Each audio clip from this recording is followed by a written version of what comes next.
Aujourd'hui, on se retrouve pour une nouvelle vidéo, donc vidéo d'analyse hebdo sur le chart du Bitcoin. Comme chaque semaine, on va analyser le graphique du BTC. Et ça tombe bien parce que cette semaine, il y a eu du mouvement sur Bitcoin. On est venu casser le range dans lequel on était bloqué depuis un mois et demi maintenant. Donc je le rappelle, l'énorme range que vous avez ici, donc qui était avec le support aux alentours des 112 000 $ et la résistance des 124 000 $. Donc ça faisait environ un mois et demi qu'on était bloqué à l'intérieur de ce range et on est venu le casser cette semaine. Donc qu'est-ce que ça va entraîner maintenant pour le Bitcoin et les crypto-monnaies? C'est ce qu'on va voir dans cette vidéo. Mais avant, dans un premier temps, si t'es pas abonné à la chaîne, je t'invite à t'abonner.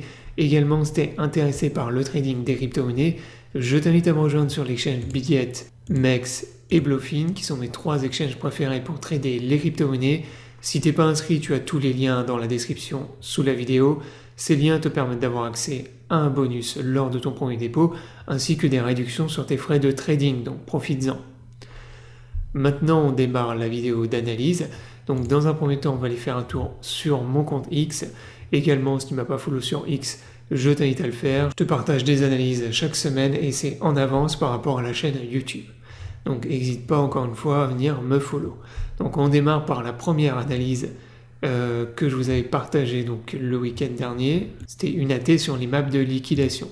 Qu'est-ce que je vous montrais ici? Je vous montrais que malgré en fait la tendance baissière qu'on avait eue la semaine dernière, eh bien on avait toujours les plus grosses poules de liquidation qui étaient du côté des longues et notamment qui étaient juste en dessous du range que je vous ai montré tout à l'heure.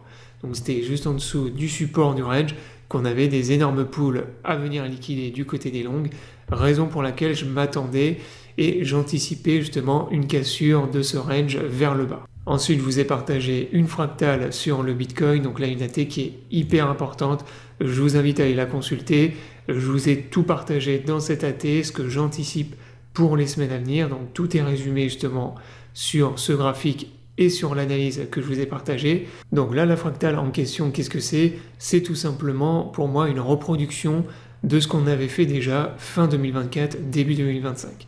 En fait, ce qu'on est en train de faire d'un point de vue purement graphique sur le Bitcoin actuellement, pour moi, c'est un copier-coller de ce qu'on a fait fin 2024, début 2025. Donc je le rappelle, qu'est-ce qu'on avait fait à ce moment-là?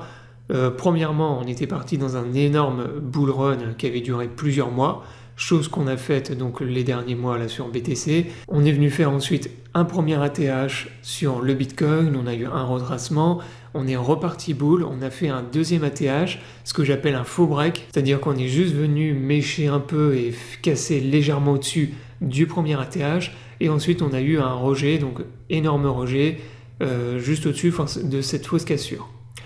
À partir de là, on est venu former un range, donc un range qui a duré plusieurs mois, et on est venu ensuite casser le range vers le bas, et on est reparti dans une tendance baissière.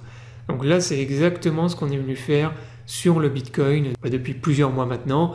On est venu faire un bull run, donc qui a duré plusieurs mois, premier ATH, deuxième ATH, faux break, donc on est venu casser juste un tout petit peu au-dessus du premier ATH, on est venu former un range qui a duré pendant un mois et demi, et là maintenant on a cassé le range vers le bas. Et donc là maintenant en théorie il faut venir purger le range. Donc pour purger le range, la target je vous l'avais déjà donné il y a plusieurs semaines, c'est tout simplement l'amplitude du range qui est aux alentours de moins 9,7, allez on va dire moins 10% si on arrondit, et ça nous amène aux alentours des 101 000 $.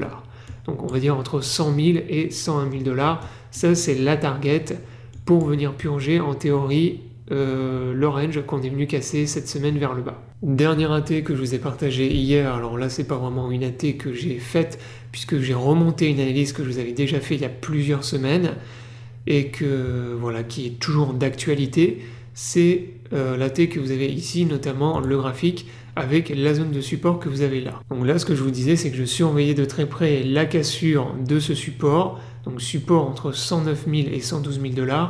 Si jamais on clôture en weekly sous cette zone de support, c'est-à-dire qu'on la casse de manière nette, eh bien pour moi ça marquera un changement de comportement du marché et un affaiblissement des acheteurs. Donc ça, ce que je vous ai expliqué justement ici, pour moi là, le comportement du marché à partir de ce moment-là sera plus du tout le même que ce qu'on a connu précédemment, et il est même possible que ça marque la fin du bull market. Donc là pour le moment il est encore trop tôt pour le dire, bien évidemment on n'a pas eu 2 cassures encore de clôture en weekly sous la zone de support. Mais si c'est le cas, pour moi, encore une fois, bah, c'est un changement, ça signe vraiment un changement du comportement du marché. Et pour comprendre pourquoi, bah, je vous invite à aller lire la T justement sur mon compte X.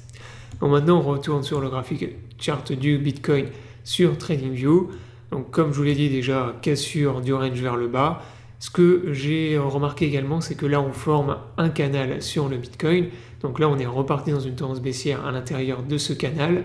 Si jamais on casse le canal, on peut avoir une réintégration du range et on a un canal à venir purger. Et ça permettrait également de venir liquider tous les shorts qu'on a au-dessus, puisque là maintenant on a des liquidations de shorts qui sont absolument énormes. Donc là les longs se sont fait liquider et rect toute la semaine, et donc là on voit qu'il y a beaucoup par contre de shorts à venir liquider sur tous les niveaux de prix, donc au-dessus des 109 000 $.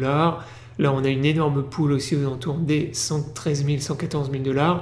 Et jusqu'à 120 000 $. Donc du coup, pour résumer, qu'est-ce que je vais surveiller la semaine prochaine? C'est tout simplement le canal, le pattern que vous avez ici. Tant qu'on évolue à l'intérieur du canal, on est dans une tendance baissière.